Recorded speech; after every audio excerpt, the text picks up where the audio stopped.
A big thank you to Nebula for sponsoring this video.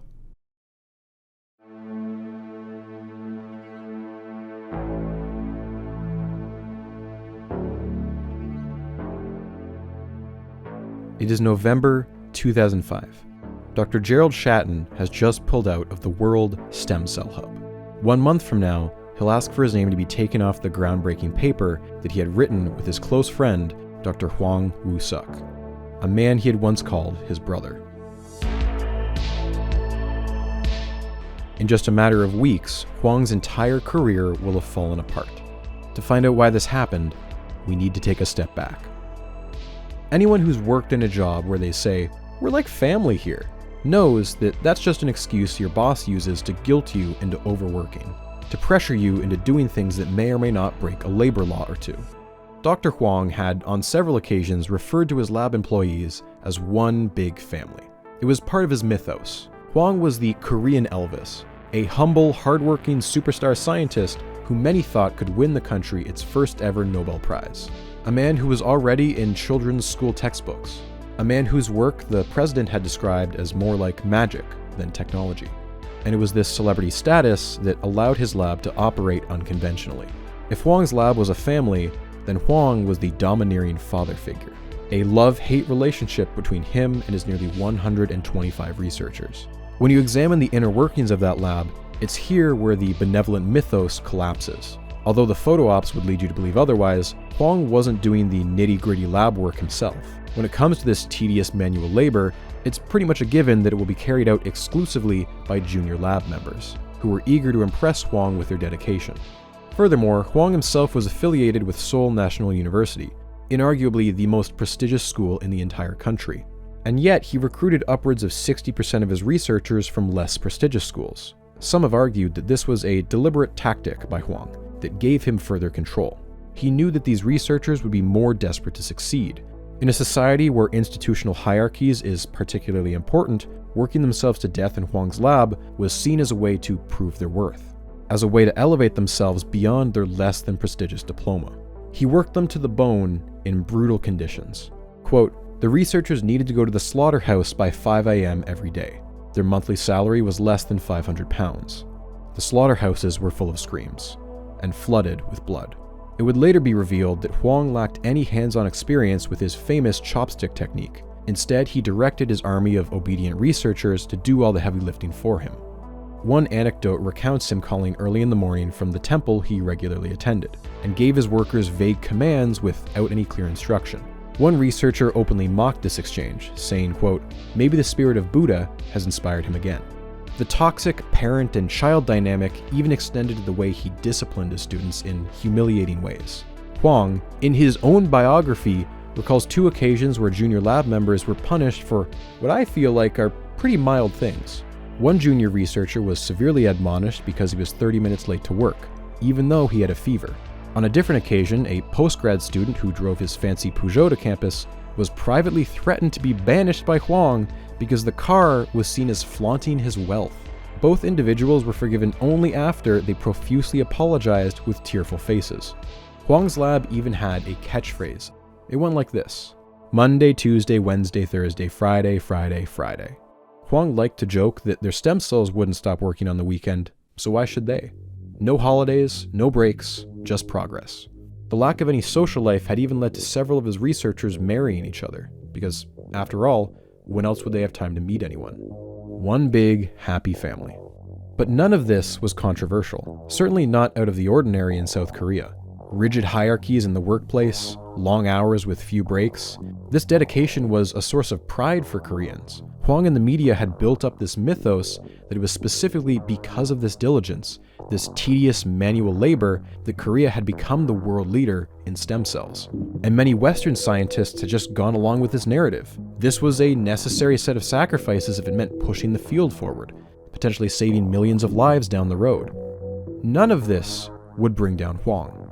But soon, allegations were about to come out that would ignite a chain reaction and upend the entire field.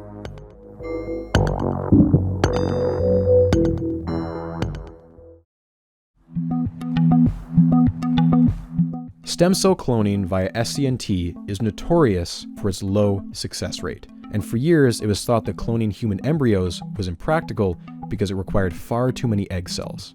Extracting eggs from ovaries is risky from a health perspective, and because egg donors are voluntary and unpaid, no one lab could acquire enough eggs to succeed. For years, this was the primary ethical argument against embryonic stem cell research. The physical toll on donors was too much, and that's where the questions began. Hwang's first paper mentioned that over 200 egg cells were used, an extraordinarily large number, especially since the paper only listed a total of 16 donors.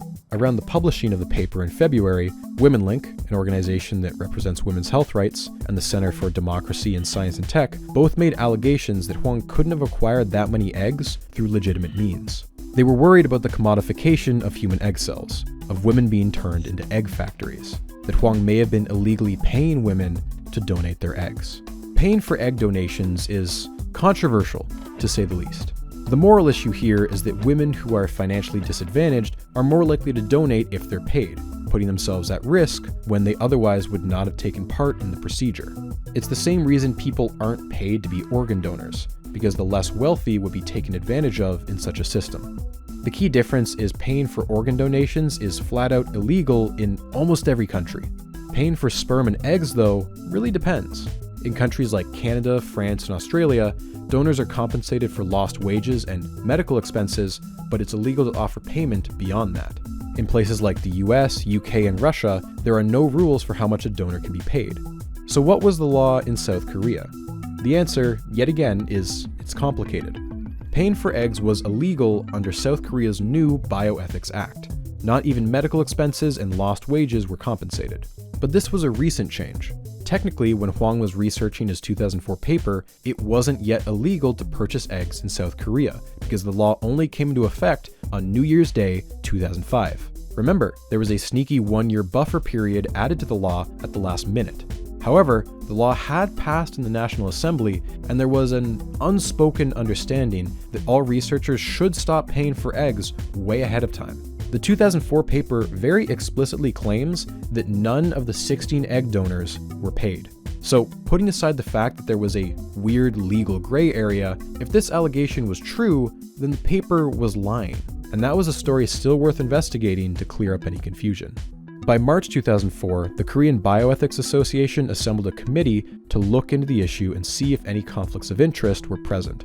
Now, the Bioethics Association, which isn't a government agency, doesn't actually have the authority to conduct an investigation on its own. What it can do is ask the National Human Rights Commission, which is a government entity, to conduct one. The commission, surprise, surprise, opted not to investigate, and the concerns were mostly dismissed in Korea. And that could have been the end of the story. However, a reporter named David Serenowski was working on a story that would bring these ethics concerns into focus in the Western world. He worked for the journal Nature, which, when it comes to prestige, was the only journal that could rival Science. So in other words, this was not an unknown publication making flippant accusations. What he had uncovered was far more egregious than just illegal egg payments. Yes. So I knew Hwang back. I think I interviewed him for the first time in Korea in 2001. So I knew of him, and I'd kind of followed him a little bit from that point on. But of course, the 2004 Science paper where he claimed to have made human cloned embryos and then established stem cells from them, that was a huge deal. So I went back to interview him about that in 2004. That this was a huge, massive development. What's next for this group? It was that kind of feature article. But we also had questions about the stem cell or the eggs, because the egg donors were really what set him apart, or the ability to get eggs was really what set him apart from a lot of the competitors in other countries. They claimed in the paper that was all volunteers, that it was people who just gave their eggs for the good of the research. We thought, well, if we get some background on that, it would be an interesting story. And so when I went there, I asked him about the donors, and he just seemed a little bit cagey, like he didn't, I don't know, you get that feeling that someone's not telling you the whole truth. And so I started calling his co-authors one by one, the grad student in his lab. I was basically asking, do you know anything about these donors? And she said, well, I can't tell you about everybody, about all of them, but I can just tell you about my own experience giving eggs. And And then the conversation went on for another minute, and then it struck me, and I said, wait a minute, so you gave your eggs to the experiment? And then, we had this kind of very direct thing, and I asked her all the details about where she did it and why she did it. She said she was already had children. She wasn't worried if she lost the ability to have children in the future, which is, one of the risks of giving eggs. Her answer implied that she and at least one other coworker had personally donated their eggs. This was appalling.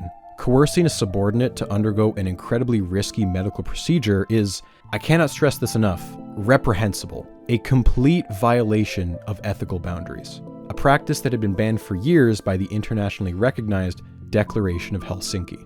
The more you learn about the work culture in Hwang's lab, the more it makes sense how this could have happened. Working there was physically and emotionally draining. Hwang was the paternal role model. Over time, this relationship grew more intimate and led to Hwang subtly prodding his female researchers to donate their eggs. Everyone there made personal sacrifices for their work. What could be more noble than donating your own eggs to potentially save lives? At the time, she said there was another student in the lab that had donated, and I said, well, great, can I talk to her as well? And she said what I expected, which is that, no, I can't give you her name because it's a privacy issue. And I said, okay, well, why don't you give her my information, and if she's happy to talk about it, she can contact me. And so 30 minutes after I hung up the phone on the first conversation, she called back and very panicked said, everything I told you was not true. It was just a story I heard from someone else. It's not what happened. So please forget about it.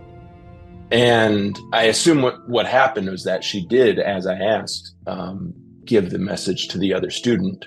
At some point during that process, she was informed that she shouldn't be talking to a journalist about this. It was interesting because she was very proud of, when she talked to me, she was very proud of what she'd done. She didn't think it was anything to be hidden. And so I think it was probably shocking for her when all of a sudden people are saying, wait, you can't tell people about this. He knew the story was a potential bombshell, and all he could do was wait and see how the world responded. Turns out, not a whole lot happened. Hwang responded immediately to the Nature article. Quote, Nature's claim is totally groundless. I swear none of my students donated eggs for the research. For some reason, the journal is trying to undermine our study. If I force some graduate students to donate eggs, it might arise a very big social problem in Korea. If the accident will come out, it may fail me forever. He actually said that some students did offer to donate their eggs, but he refused them.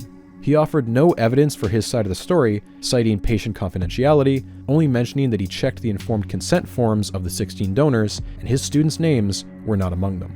Now, on the one hand, Hwang is right to protect the identity of the egg donors, but why should that prevent a review board from performing an investigation with the proper confidentiality?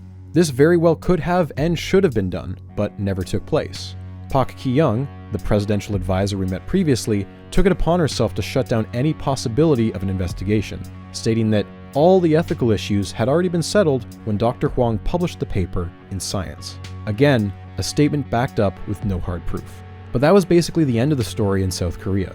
After the first paper, it had an impact in the sense that it started a lot of conversations. And within Korea, there are a lot of people that were bioethicists, feminist groups that had already been opposing Hwang's research. So they took it and tried to amplify the message of it. But within the scientific community and within the government circles in Korea, you didn't see much of a response. Hwang put out a story. I think he helped to have this story go around that Nature was just jealous of the publication being in Science, which was silly, but a lot of people seem to believe it, that I was motivated to write a negative story about him because he had published in Science and not Nature. Following the story, there were a handful of people in both the East and West who distanced themselves from Hwang. Quote, no one wants to debate the ethics because the government is so excited about it. Most scientists are also worried about a lack of students in science, so they don't want to break the excitement either. We need a hero. Hwang is a genius in building a public image. I don't think he is a humble man. He's just pretending to be humble. He sells himself very well. You could argue that Hwang was controversial in some niche circles, but his reputation was still by and large that of a well-respected scientific leader. but the cracks were beginning. What would it take to make a substantial dent in his armor?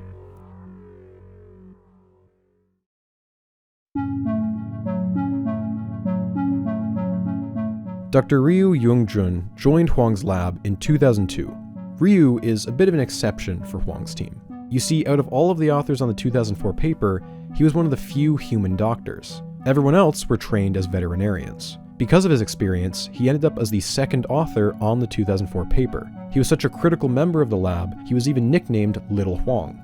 Soon after the publication, however, he left SNU to work for the Korea Cancer Center. Ryu had gradually become disillusioned with Hwang. As a senior member of the lab, he monitored much of its logistics. He saw when the eggs were delivered from hospitals, what experiments they were used in, what data was collected, and what made it into the eventual paper. Ryu knew more than anyone about what happened to each and every one of those eggs, and he knew the truth. One day, Park Il-sun had confided in him that she had been subtly encouraged to donate some of her eggs, a decision she had come to regret. In her diary, she wrote the following: "At first, it was I who started it, but I am fearful. General anesthesia, self-cloning, this shouldn't happen. How can I clone with my own egg? I'm so cruel." It was incidents like this, and Hwang's tendency to overhype his results, that led to Ryu leaving Hwang's lab in late 2003. He wanted to pursue therapeutic cloning, but without the need for egg donations from volunteers, and thus his PhD thesis focused on stem cells obtained from discarded ovaries. Ryu wasn't the only lab member to leave during this time. Between 2004 and 2005, the makeup of Hwang's lab changed dramatically as many other senior researchers left the team. Ryu and his wife, Lee Eugene, had left, Park Jong-hyuk and Park Il-sun had transferred to Pittsburgh, and Koo Ja-min had accepted a faculty position at a med school. That meant that besides Hwang, the key remaining researcher for the 2005 paper was Kim Sun-chong, who Ryu viewed as an inexperienced junior member from Mizmedi Hospital, a name worth remembering for later. As concerns were raised surrounding the egg donor issue, Ryu contacted the Center for Democracy in Science and Technology, an NGO that, among other things, can protect the identities of whistleblowers in scientific scandals. The center was hesitant to go public with the story, though, as they feared the immense backlash it would generate against Ryu, and so they bided their time for a more opportune moment. And Ryu may have continued living his life, focusing on his new job. But everything changed with the 2005 paper. If the 2004 paper had been a miracle, the 2005 paper was approaching a fairy tale. All the senior members of Hwang's lab had left, and yet they somehow managed to produce 11 entire stem cell lines. His concerns went beyond the egg donor issue. He suspected the work was straight up fraud. Quote, "I knew how difficult it was. It wasn't logical." On top of these technical difficulties, he was well aware of Hwang's penchant to exaggerate experimental results, sidestep rigorous testing, and jump to conclusions. He did all this because of his obsession with the Nobel Prize. What worried him most was the announcement that Hwang would conduct clinical trials of cloned stem cells on patients, including a 10-year-old boy. He planned to put stem cells in the boy to save his nerves, but there was no verification what kind of side effects there would be. He could develop an immune response or get cancer. Endangering the life of a young boy with unverified techniques was a line you simply didn't cross.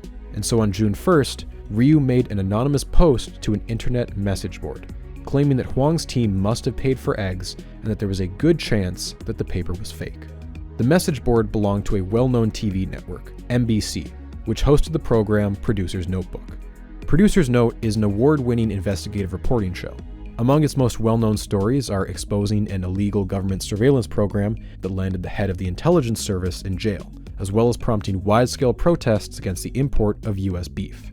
I don't know why beef keeps coming up in this story, it just does. But before both of those, Producer's Note took on Dr. Hwang Woo-suk, and out of all of the stories they reported on, it was this one that nearly ruined them. The reporter who received the anonymous tip was Han Hak-soo, and he worked with Ryu over nearly 5 months to investigate the story that he was telling them. Ryu provided them with names, donation records, and even an email conversation with Park saying that Hwang had pressured her to donate. Hwang had allegedly even accompanied her to the hospital. As for the fraud suspicion, he didn't have any hard evidence. It was just a hunch. So Producer's Note started searching for other potential whistleblowers. They managed to find a second whistleblower willing to talk. Later, they found a third. None of the 3 whistleblowers had worked on the 2005 paper, but all 3 of them suspected that something was off. With their help, Producer's Note started pulling at loose threads, and 5 months later, they'd uncovered a terrifying picture. Hwang had claimed publicly, repeatedly, that all eggs used in his research were donated voluntarily by women who knew exactly what the research was for. But Producer's Note found that this wasn't the case. Ryu provided them with the identities of some of the donors. Producer's Note tracked some of the women down and asked them how and why they donated. One of the donors said that she donated through an egg bank she found on the internet called DNA Bank. Except she didn't donate because she wanted her eggs used for Hwang's research. Rather, DNA Bank's website had photos of couples who were infertile and couldn't conceive a child on their own. She had only donated because she wanted to help one of these couples. When she was told what her eggs were actually used for, she was shocked and embarrassed. On the other hand, multiple women admitted that they only donated because they were offered money by the egg broker. One donor said she used the money to afford a mobile phone. Another donor said that she had recently had her house repossessed and auctioned off. This suggested a pattern that lower income women, young, most often in their 20s, were being exploited for their eggs. The payment they got? Just $1,400, barely enough to make a month or two of rent. As Producer's Note interviewed more and more donors, another frightening trend was emerging. Around 20% of the donors were experiencing unexpected side effects from their surgeries. An egg extraction surgery can sometimes lead to bleeding and infection, which if untreated can be fatal. Some donors experienced stomach pains, queasiness, and some couldn't keep food down. Others complained of having trouble getting pregnant. One donor had trouble breathing for days and had to be hospitalized. All these donors had one thing in common. They hadn't been properly informed of the potential risks before donating. There was no informed consent. It seems that DNA Bank was one of several illegal egg brokers who promised women money in exchange for donating their eggs. They would send the donors to places like Ms. Medi Hospital for their surgeries, one of the labs affiliated with Hwang's team. The doctors performing the surgeries seemed unaware of where the eggs were being sent, but told Producer's Note that one of the hospital's directors was in charge. That director was Ro Sung-il, a respected fertility expert. And get this, the second author on the 2005 paper. That was the link to Hwang. When confronted, Ro Sung-il admitted to supplying eggs to Hwang, not just for the 2005 paper, but the 2004 paper as well. He confessed to illegally paying for the eggs, but swore that Hwang was unaware of this fact. Why exactly his name was left off the 2004 paper is unclear. It was looking like the sheer scale of this operation was much bigger than anyone could have predicted. Together, both of Hwang's papers said they only used around 400 eggs, and yet Producer's Note estimated that at least 600 eggs had been illegally paid for. The actual number could be far higher. This lie cast fundamental doubts about the papers, because part of the breakthrough was how few eggs they had used. What this really showed was there is a significant human cost to the research that was being swept under the rug, either by Hwang or someone working for him. Although extremely troubling, the illegal buying and selling of eggs was still not the most ethically dubious accusation against Hwang. There was still the unsettled matter of whether he had coerced his own grad students to donate their eggs. Producer's Note first reached out to David Sironoski, the original source of the accusation, and he provided them with the names of the two researchers. The two egg donors from his lab were later identified as Koo Ja-min and Pak Il-soon. Producer's Note attempted to interview them both, but were rebuffed. One of the researchers' husbands stonewalled them and told them to speak to Hwang, and the other was too afraid to tell them anything out of fear for their safety. David Sironoski, however, had told them which hospital the donation had supposedly taken place at. Again, it was Ms. Medi Hospital. Their records confirmed that Pak had donated her eggs. Hwang could deny knowing this all he wanted, but the facts painted him in a terrible light. If the papers were lying about how many eggs were used, they could easily be lying about other things too. The 2005 paper was a fraud. They just had to prove it. The first and most obvious question to ask was who had seen the stem cells. The 2005 paper had 25 authors, and Producer's Note began by simply asking each of them what they had done for the papers. The answers they got were surprising. Many they spoke to said they had no direct involvement with the papers and told them to speak to Dr. Hwang himself. It was looking like almost half the junior authors had never seen the stem cells. Producer's Note gradually went up the chain of command and spoke to the more senior authors. Ro Sung-il had already admitted to paying for the eggs, and he said that he never saw the stem cell lines personally.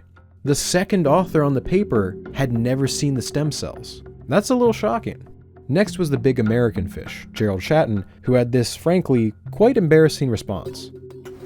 I don't really remember.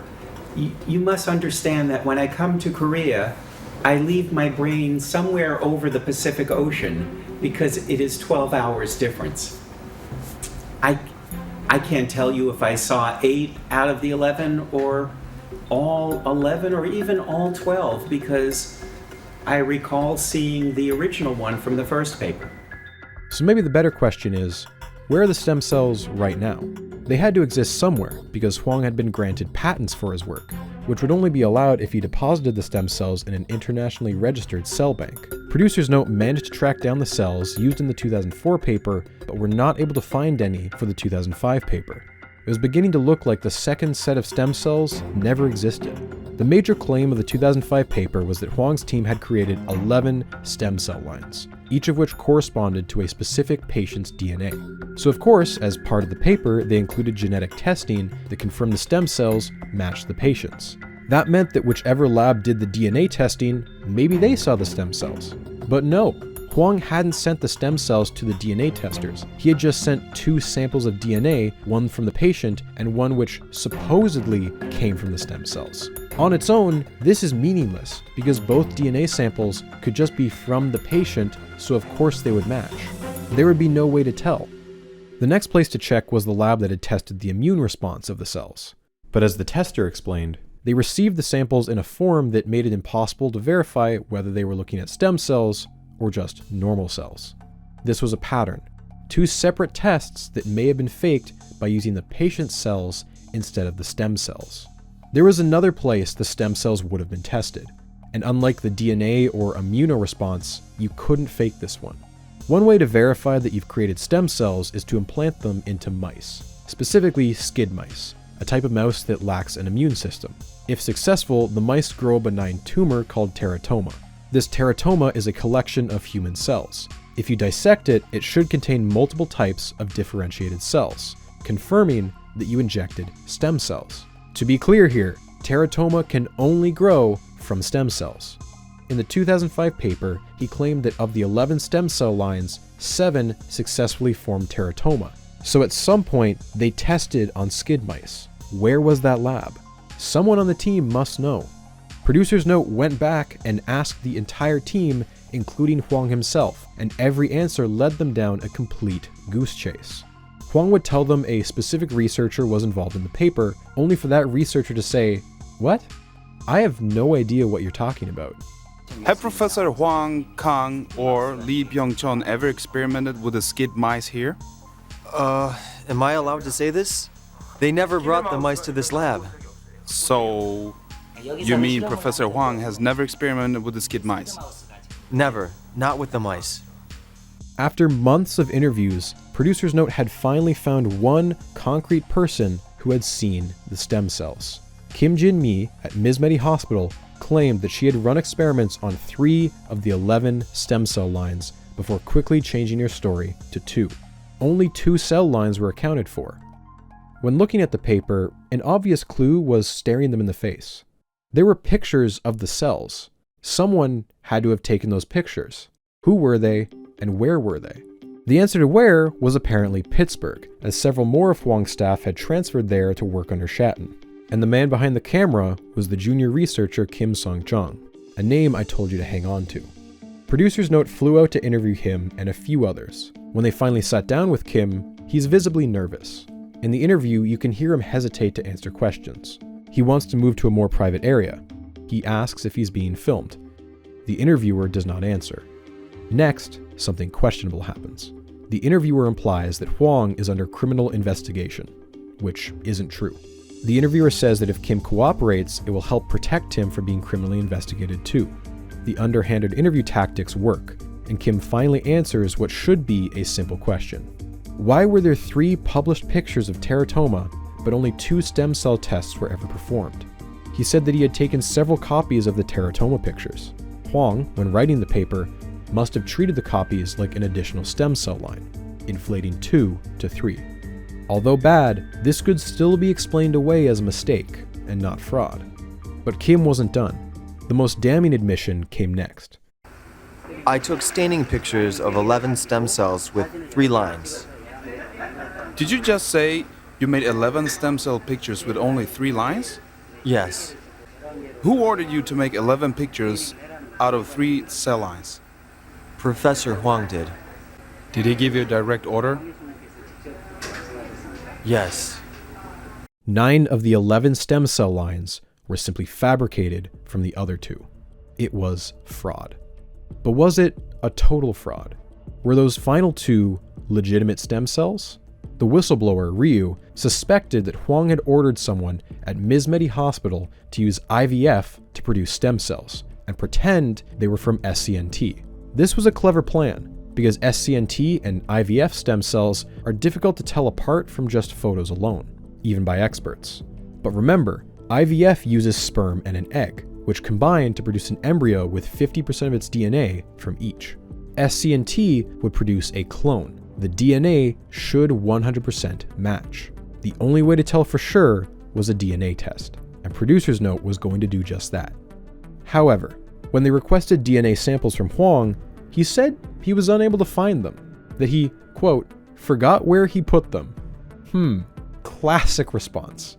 After several days of back and forth, Producer's Note threatened to go to the Sloan Kettering Cancer Center in New York, as they had previously been given samples of the stem cell lines. Only when this threat was made did Hwang's team finally give in and provide the samples. Producer's Note then went to 2 separate labs approved by the government to run DNA analysis on the samples and had 3 independent forensic experts analyze the results. Surprise, they didn't match. They were stem cells all right, but they weren't clones.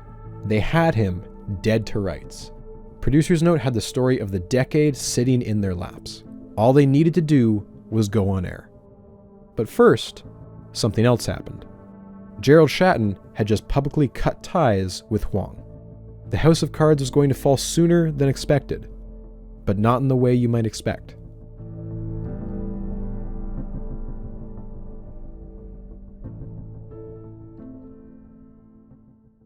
November 2005. A lot of events are going to happen in very quick succession in the next several weeks, so we need to zoom in our timeline. Bear with me, it's about to get messy. Producer's Note will end up airing their first episode about Hwang on November 22nd, but only because of a series of dominoes that began to fall that ended up forcing their hand. In early November, the Korean Cybercrime Investigation Unit arrested the employees of the online service DNA Bank and several other illegal egg brokers. This is the first major crackdown in the country under the Bioethics Safety Act, which came into effect on January 1st. Among the labs that were linked to the egg brokers was Mizmedi Hospital, which was very publicly linked to Hwang's research. Next, Gerald Shatton announces on November 12th that he is withdrawing from the World Stem Cell Hub and all collaborations with Hwang. Quote, I now have information that leads me to believe Hwang had misled me about the egg donation. My trust has been shaken. I am sick at heart. My decision is grounded solely on concerns regarding egg donations in Hwang's research reported in 2004. Notice the careful wording here. He doesn't mention the 2005 paper, the one he's much more involved in, nor does he imply any fraud has taken place. He never gave the source for where he got this new information from. In all likelihood, though, it was Pak Il-sun, given that she had been working with him in Pittsburgh and was herself one of the egg donors. She would have known that Producer's Note was going to go public soon.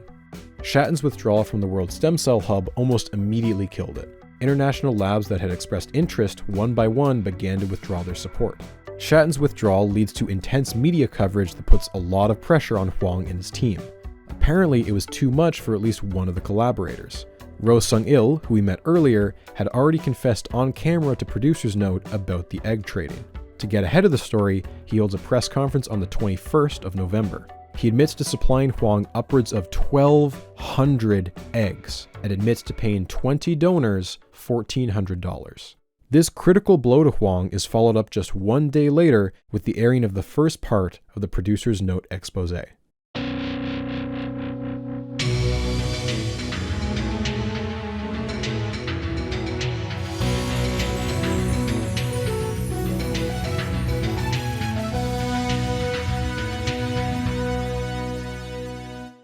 The first episode covers many of the same allegations that Ro Sung-il has just admitted to, and ends on a cliffhanger, saying that Part 2 would be covering the inconsistencies in Hwang's research. Hwang's initial response was to claim he was nothing more than a modest witness. He denied any knowledge of the egg donations coming from his lab. Cryptically, he said, "When your name is heard twice, it is insufficient to lower yourself 4 times lower. And when your status goes up twice, you get challenged, even if you become 6 times more modest." Gonna be honest, didn't really follow that. He stressed that he wasn't in this business for the money. Quote, "I want to remain a pure scientist and have refused the suggestion of establishing a venture capital company. We've applied for patents, but they will belong to the government and not to our lab." And yet, in no time at all, he's already done a 180. On the 24th, he holds another press conference. Again, he denies that he coerced anyone to donate, but in a move that stunned the nation, he announces that he's resigning from all his official posts. "I was blinded by work and my drive for achievement." On the surface, Hwang looks like he's admitting defeat, but he's doing the opposite. He's just made a brilliant tactical move to save himself. The mass media and political network that Hwang had cultivated for years was being put to the test. He's laying a trap. Think about what he's just done with his resignation.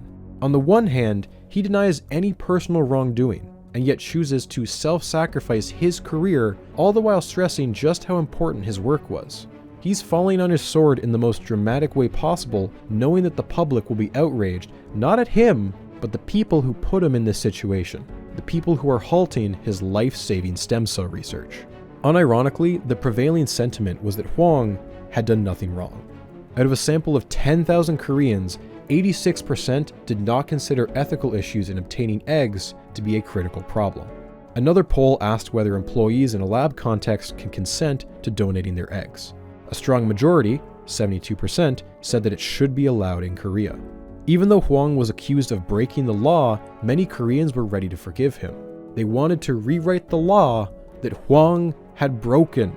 You can't make this stuff up. Websites in support of Hwang began to pop up, including the internet cafe I Love Hwang Woo-suk. Although we don't know about every site, this specific one was part of an astroturfing campaign and was set up by Yoon Tae-il, the ex-reporter that worked as Hwang's PR man.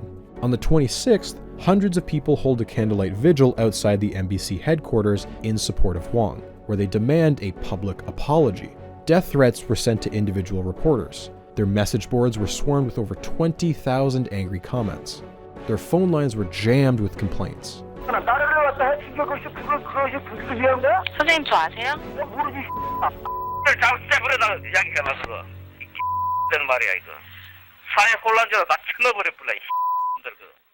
On the 28th, Yoon Tae-il actively calls for Producer's Note to be cancelled and made veiled threats toward the producers. This whole time, Producer's Note is trying their absolute best to play defense. On December 2nd, they hold their own press conference, making allegations of fraud and ask Hwang's team to provide DNA tests to prove the existence of the stem cells, and that part 2 of their show will go into further detail. On the 3rd, Hwang's team announces that yes, they will respond to the fraud allegations with their own press conference, but they never follow up on this. Instead, on the 4th of December, Hwang's team hits back with a different tactic. Kim Sung-jong and another team member, Park Jong-hyuk, gave an interview where they accused Producer's Note of coercing them to get their interviews. They argued that they only convinced Kim to talk by using a hidden camera and insinuating that Hwang was soon going to be arrested. The media latches onto this point aggressively, ignoring the allegations of fraud against Hwang and muddling the otherwise factual reporting of Producer's Note. These allegations of coercion make the public furious, and just 6 hours later, MBC issues an official apology. All 12 advertisers for the program pull their ads. Crumbling under pressure from shareholders, in the following days, MBC suspends the showrunner and the main reporter for the case. Finally, on the 7th, Producer's Note is effectively pulled off the air. Part 2 of the exposé will simply not be shown to the public. All the while this is happening, the identity of Ryu and one of the other whistleblowers is made public. Reporters end up swarming the hospitals they worked at, and under pressure from their bosses, they're forced to resign. They went into hiding for nearly 6 months and had trouble finding jobs for nearly a year. Hwang had turned the tables. He had won. How did he do it? To understand, you need to look at the establishment that rallied to defend him.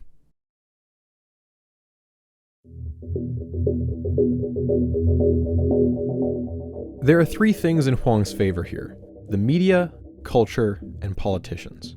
Let's start with the media. When Producer's Note broke the story about the egg donations, the reaction was split between two camps.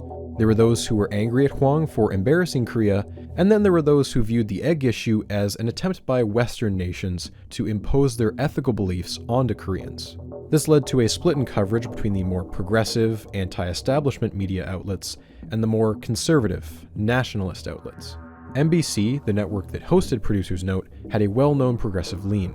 Its president and many of their producers were political activists in their college days who had protested the authoritarian government of the 1980s. Conservative outlets hammered out stories on their coercive reporting techniques, decrying the network's attack on Hwang as politically motivated and unpatriotic. Other progressive-leaning outlets, such as Encore and Gyeonhyang Shinmun, came to their defense and ran articles criticizing the distorted patriotism that surrounded Hwang, and that cultural difference can be no excuse. But this was drowned out by the much larger and more established media apparatus on Hwang's side. Outlets like KBS, SBS, Junang Daily, and Chosun Ilbo defended Hwang's work and argued that the allegations were damaging Korea's national brand. You can sum up the media response with this ludicrous quote from KBS reporter Hong Sa-hoon: "The national interest takes precedence over the truth." Dongailbo, one of the major conservative outlets in the country, published the following editorial: "Clash between South Korean sentiment and Western criteria on ethics." Their belief was that this was a scandal engineered by jealous Westerners trying to tear down a Korean star. Even if Hwang was guilty of what he was accused, the public should, quote, "give Hwang another chance. The research must go on. Encouragement is needed rather than criticism." An anonymous professor was quoted as saying that Westerners just didn't understand our unique family-like lab culture. As one Buddhist monk put it, "We are swept up in an ethical controversy which is not based on our country's rules, but rather on foreign rules centered in America." And that brings us to culture. Religion was by far the biggest factor in the ongoing stem cell debate in the United States, with the president himself invoking his own beliefs to garner the support of conservative religious groups. Somewhere around 60% of the US population is part of some denomination of Christianity. In South Korea, though, the split is different, with roughly about half the country identifying as non-religious, another 20% as Buddhist, and only about 30% as either Protestant or Catholic. As I mentioned before, Hwang tied in his personal Buddhist beliefs with his work, framing cloning as part of the natural cycle of death and rebirth. Certain Christian activist groups in Korea did voice objections to Hwang's work, but as Hwang himself once pointed out, about half of his own team identified as Christians. One of the defining events of the Hwang scandal took place on December 6th. It was a ceremony that consisted of 100 women who collectively represented over 1,000 women, each of whom had volunteered their eggs for Hwang's research on websites like ilovehwang.net. They showed up to his lab and lay a trail of flowers up the stairs all the way to his office. The flowers were azaleas, often used as a symbol of the devotion of a woman's love, and the Rose of Sharon, the national flower of Korea.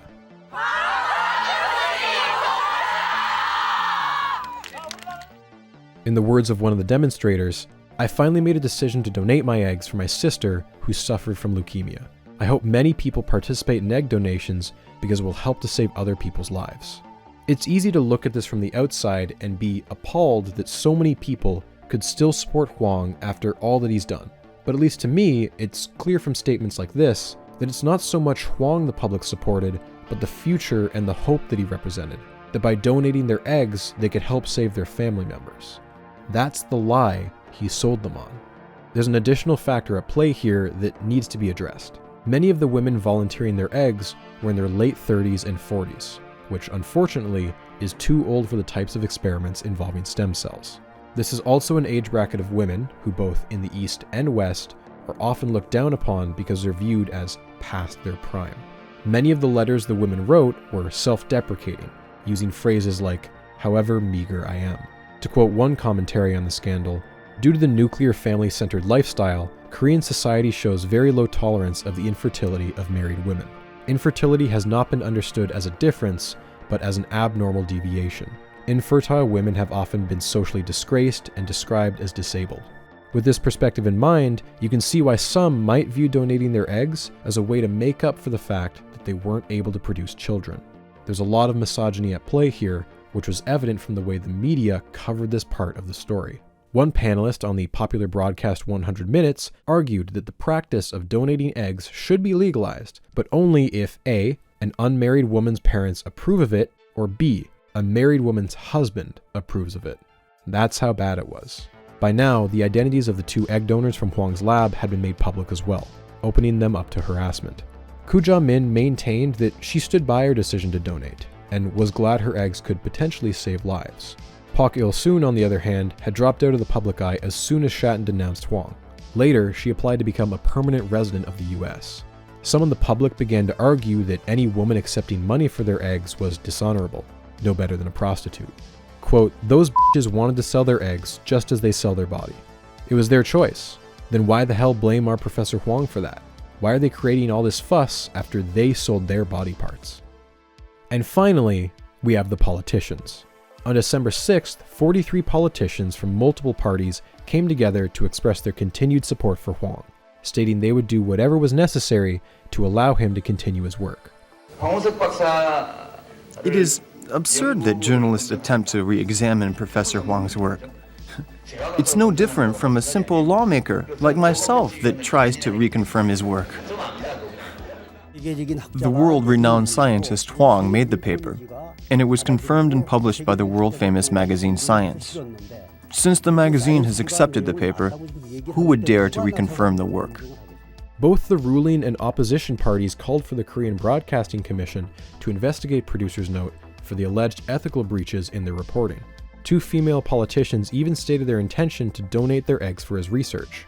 The only exception among elected officials was the left-wing Democratic Labour Party. However, their total presence in the legislature was fairly small, with just 10 seats out of 300. On the 27th, the president himself weighed in on the controversy with a mild defense of Producer's Note. I also feel MBC's program was annoying, but after I saw MBC's program battered en masse, I felt heavy-hearted. Reporters have work to do. A society that acknowledges and respects them is a democratic society. But later on the 5th, his office issued the following statement. "We'll continue to support Professor Hwang. We hope he will return to his research lab soon for the sake of people with physical difficulties and the public." By and large, Hwang received a unified wall of support from the political establishment. Let's be clear here though, Koreans are not a monolith. There were in fact many organizations that publicly criticized Hwang's research, even before the allegations about the egg donors came out. The Korean Bioethics Commission, the Center for Democracy in Science and Technology, several women's rights organizations, independent journalists online, and even the occasional scientist who felt bold enough to speak out against Hwang. But for the average Korean, they were almost certain to never hear about any of these criticisms because they were inundated day in and day out by praise from the media giants. Many of Hwang's critics often felt unsafe voicing their concerns. Here's one activist describing their experience. "Around the time of the second paper announcement, the social mood was so serious that I felt as if I may be attacked due to my activity. I mean, not just cyber terror or protest by telephone, but physical terror, like being pelted with stones.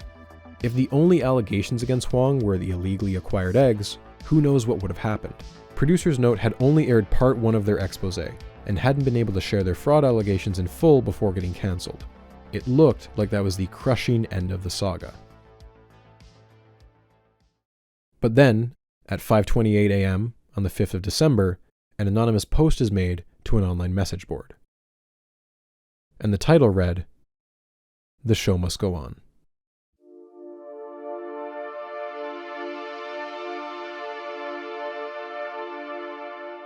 BRIC is a forum normally meant for biology graduates looking for jobs, but on the 5th of December, all anyone could talk about was Hwang. And the post made at 5 in the morning had found something interesting. Images. Duplicates of images. Stem cell lines that should be completely unrelated used the same photos. Cells that were supposedly from different cell lines could be seen in the corner of others. Some photos were simply copy-pasted. Some were zoomed. Some were stretched. But they were undoubtedly the same photos. Both the Korean and foreign press began reporting on these duplicate images on December 6th. Reportedly, Hwang issued a correction to Science on the 4th, so it's likely he realized the duplicates issue around this time too and sent a panicked revision. It was too late though, the accusations had reached critical mass. On the 7th of December, Hwang decides to self-hospitalize himself, citing stress, exhaustion, and overwork. Still though, he apparently felt well enough for TV crews to film him and his scruffy little beard. Just look at him. He is visited by politicians at his bedside, including the region's governor and 2 future presidents, both of whom, I might add, were later convicted of bribery, embezzlement, and influence peddling. He has a very particular taste in friends. This move marked a bit of a turning point. Many of Hwang's supporters saw these visits as nothing more than photo ops. It was seen as too politician-like, an emotional response from a man who was supposed to be a logical man of science. Why not convince his critics with evidence, data? Why are you laying in bed? His overuse of nationalistic rhetoric had become stale. On the 8th, 30 junior professors signed a letter to the SNU president demanding an investigation into Hwang. On the 9th, Science officially changes its position and asks Hwang and Shatton to have a third party verify the results. On the 12th, Hwang is discharged from the hospital and SNU forms a 9-person investigative committee. Seeing the walls closing in, Ro Sung-il holds a press conference on the 15th. He breaks into tears and accuses Hwang of fabricating 9 of the 11 stem cell lines, something he claims to have had no part in. With these stunning new revelations, public favor aggressively swings back in the other direction. NBC at this point says "F*** it," and that same day shoves Producer's Note back into their lineup with a special 10 p.m. airing of Part 2 of their expose. That anonymous poster had it right all along. The show must go on. In the new episode, they air the shocking confession of Kim Sung-jung. Their viewership numbers more than double. The day after this, Hwang holds a press conference and claims that he had created 11 stem cell lines, but a mold outbreak had accidentally killed 9 of them, which is why he asked Kim to duplicate the figures. It's not a full confession. He still claims he created stem cells at one point, but it's viewed as a huge blow to his credibility. This is the turning point where even the hardliners in the media who had been supporting him switch their coverage and begin reporting on him in a much more critical light.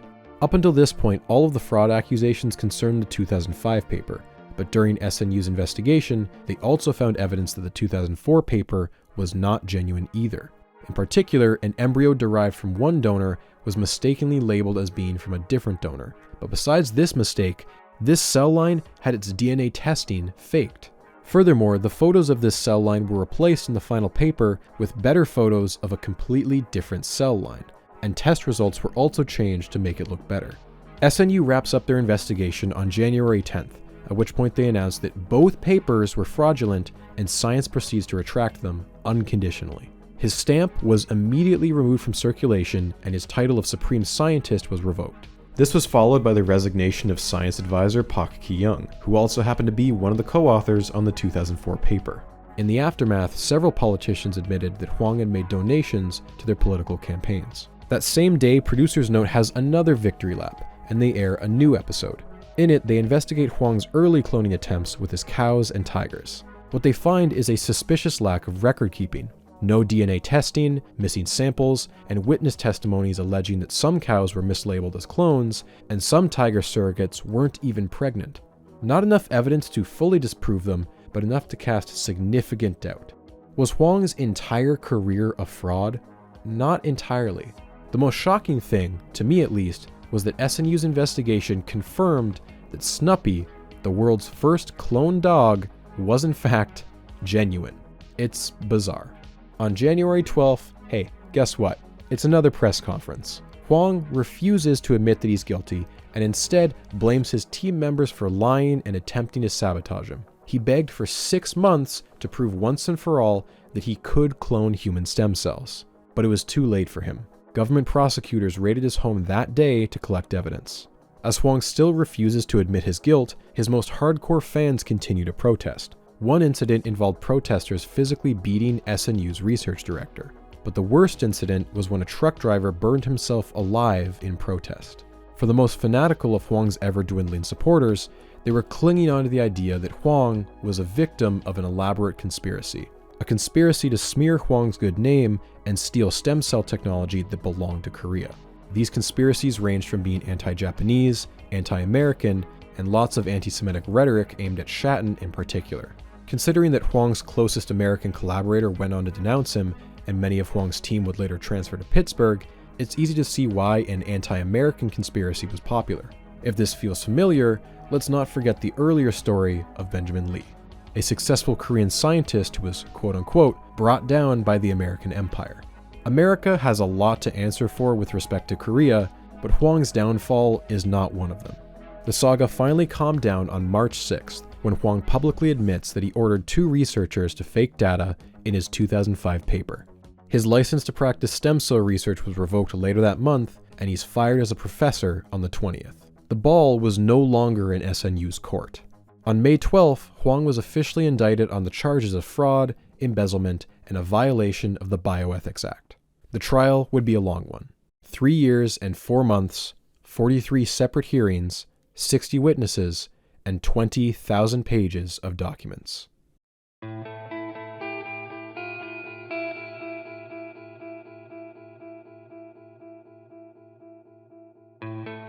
Many people were charged during the investigation. Ultimately, though, only a handful were convicted. Although Roh Sung-il had purchased eggs for use in Hwang's experiments, the investigation found that all of the paid eggs had been supplied before January 1st, 2005, which is the day the Bioethics Act came into effect. Ms. Betty Hospital stopped all illegal egg payments after that date. The illegally paid for eggs that Hwang was charged with came from a completely different hospital. The only person convicted of selling eggs was an obstetrician at the Hana Women's Clinic. Next was Park Ki-young. She was initially under investigation for not submitting certain paperwork on time and suspicious use of research grants, but ultimately nothing concretely illegal was found. 2 of Hwang's researchers, Park Jun-hyuk and Kwon Dae-ji, were accused of knowingly sending Gerald Shatton the wrong photos and data at Hwang's instruction. However, the prosecution declined to pursue them because there wasn't any legal precedent for faking papers being a criminal offense on its own. Kim Sun-chong was charged with destroying evidence and obstructing normal business operations at SNU. From what I understand, it's the destruction of evidence that made his case a slam dunk when compared to these other 2.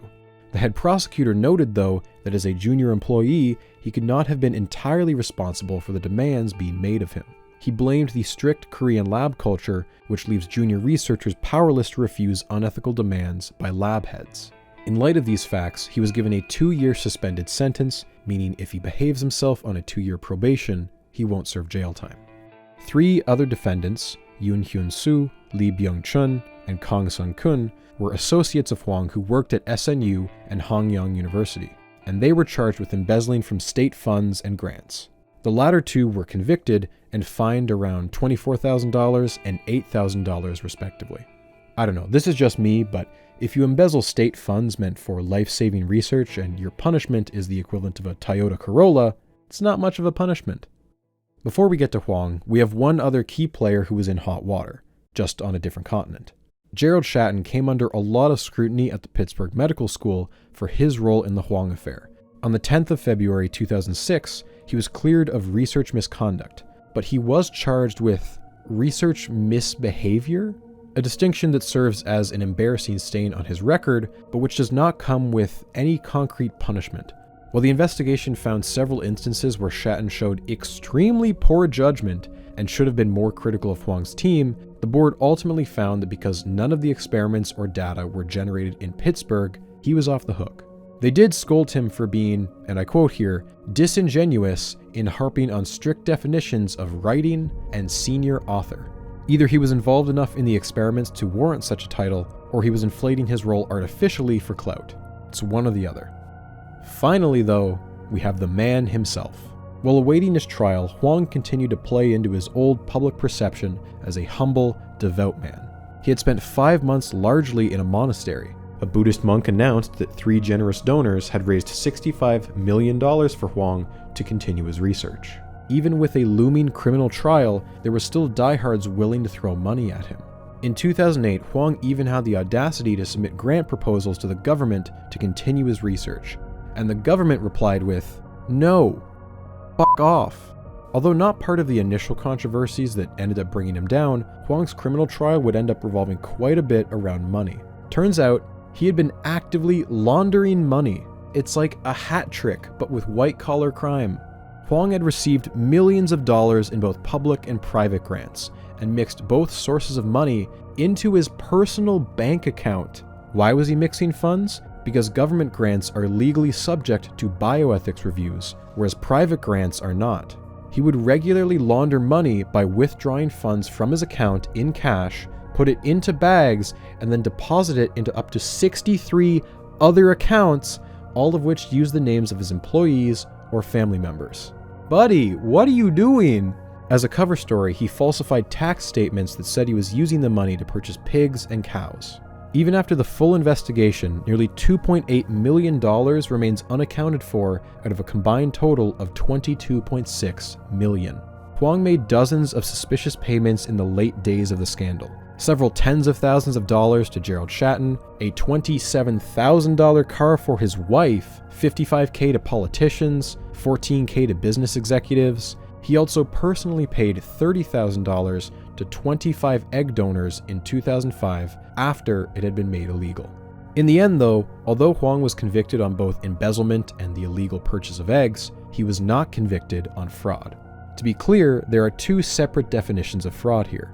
Academic fraud, meaning falsified data, and financial fraud, the crime of soliciting an investment based on false pretenses. The charge of financial fraud involved 2 donations from private companies. In the end, he was not successfully convicted because even if Hwang hadn't lied about his results, the 2 companies would have donated regardless because they didn't expect to directly benefit. Hwang begged for lenience in his sentencing, saying he was willing to pour the last of my passion into his research. Not only does he want to avoid jail time, he's actively begging to be allowed to continue the thing that got him into this mess in the first place. Absurd. At least, it sounds absurd to me. But Hwang still had those sympathetic to him, which included the judge. They argued that Hwang had shown remorse for his actions, and he only embezzled funds for scientific purposes, and not personal reasons. I want to point out here that this is not true. He purchased a car for his wife and donated money to politicians and business execs. But maybe the judge has a broader definition of scientific purposes than I do.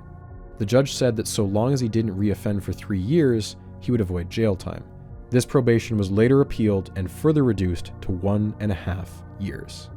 His only real lasting punishment is that he was temporarily barred from receiving public grants and the loss of his license to research human stem cells. He had stacked the deck in his favor, and it ultimately saved him from prison.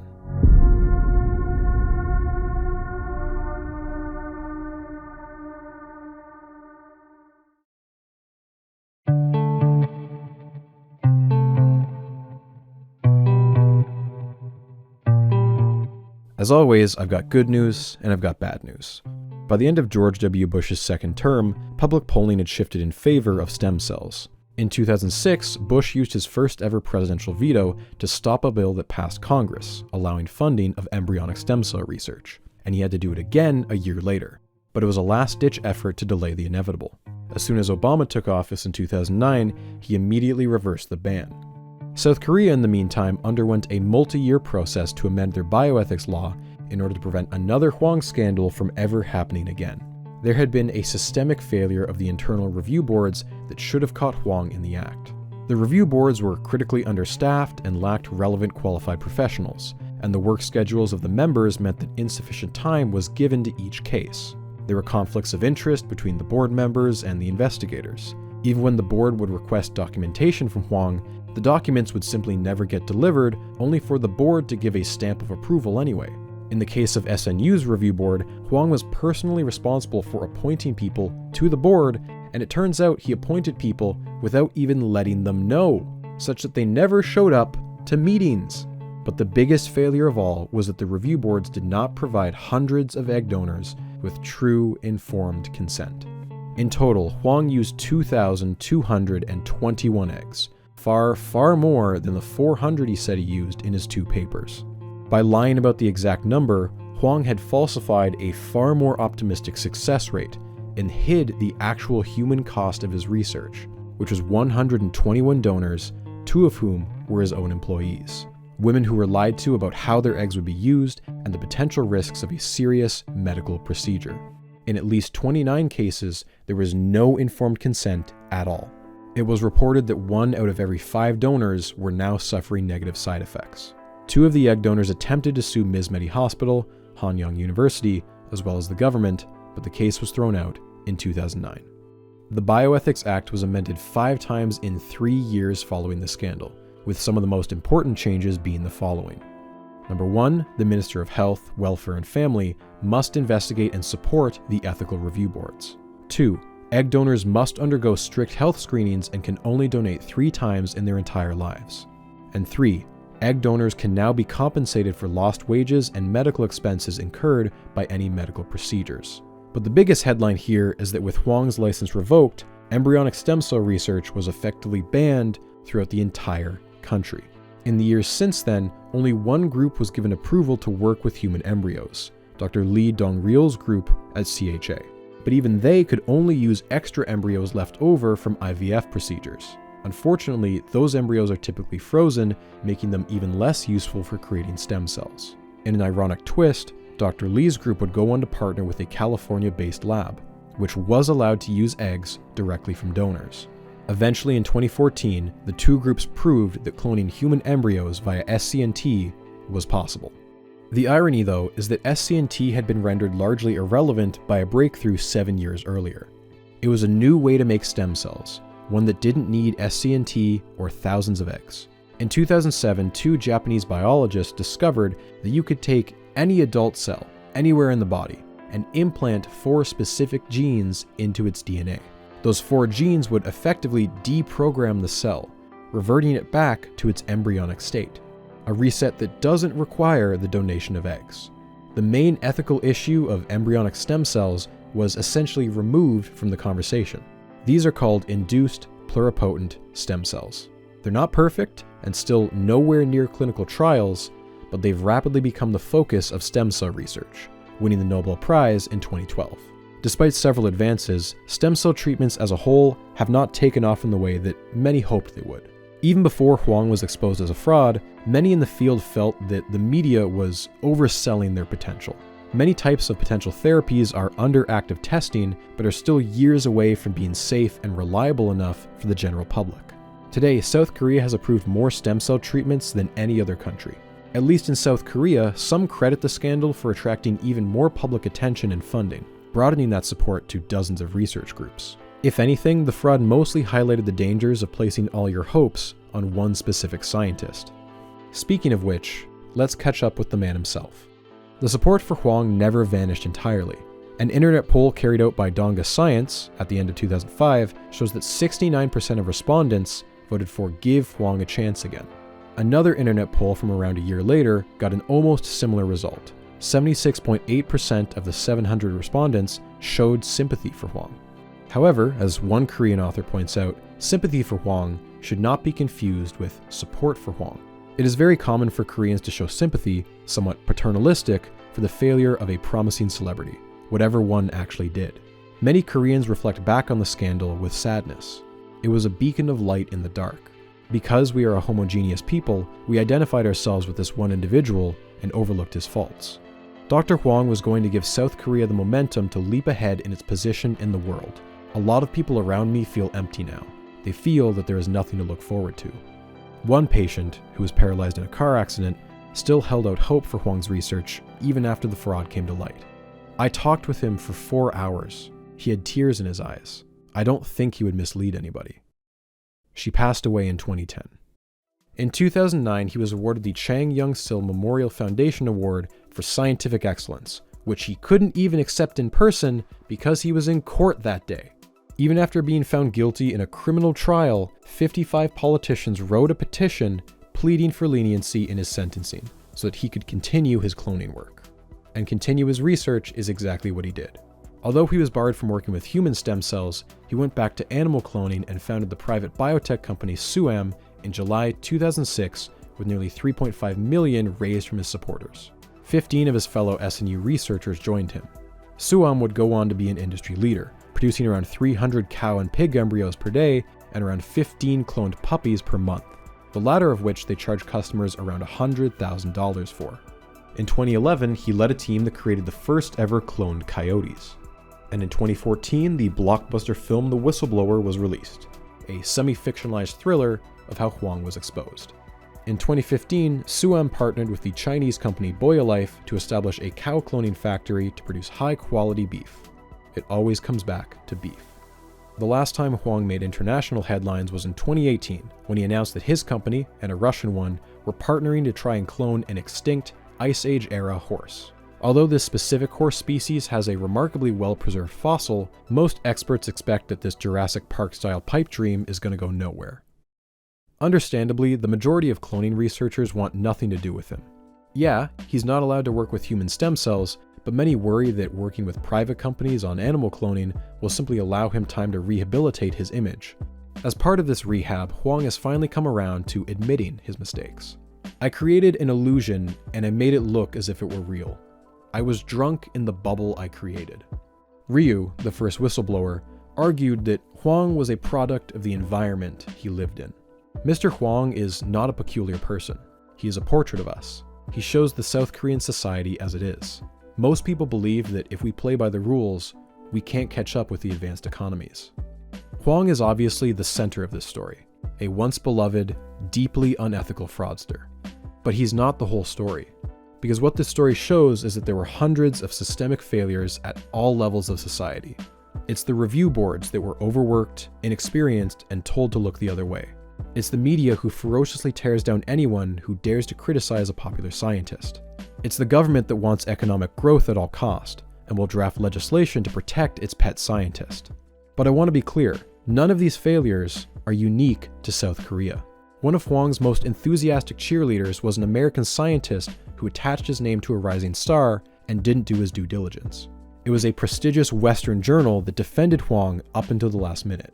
The lesson of this story is not, wow, look how messed up South Korea is, but rather that this can happen anywhere that prioritizes progress for the sake of progress over caution and the health and safety of the public.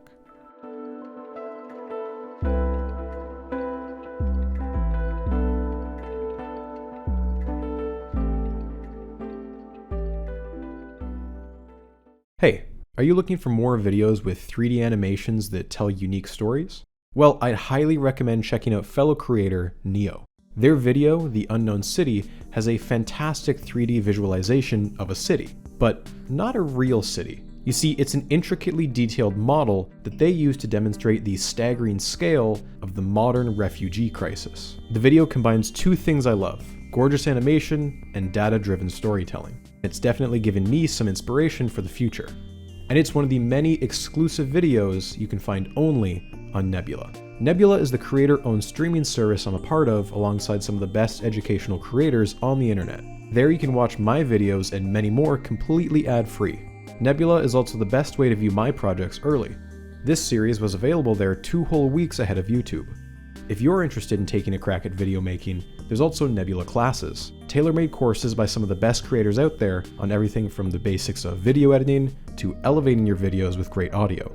And here's a fun fact. Thanks to Nebula's support, I'm now able to do YouTube full-time. That's right, making videos is now my full-time job. If you sign up to Nebula using my link, you get a 40% discount on an annual subscription, access to Nebula classes, and you'll be directly supporting me.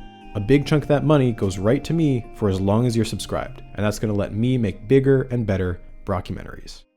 As always, thanks for watching.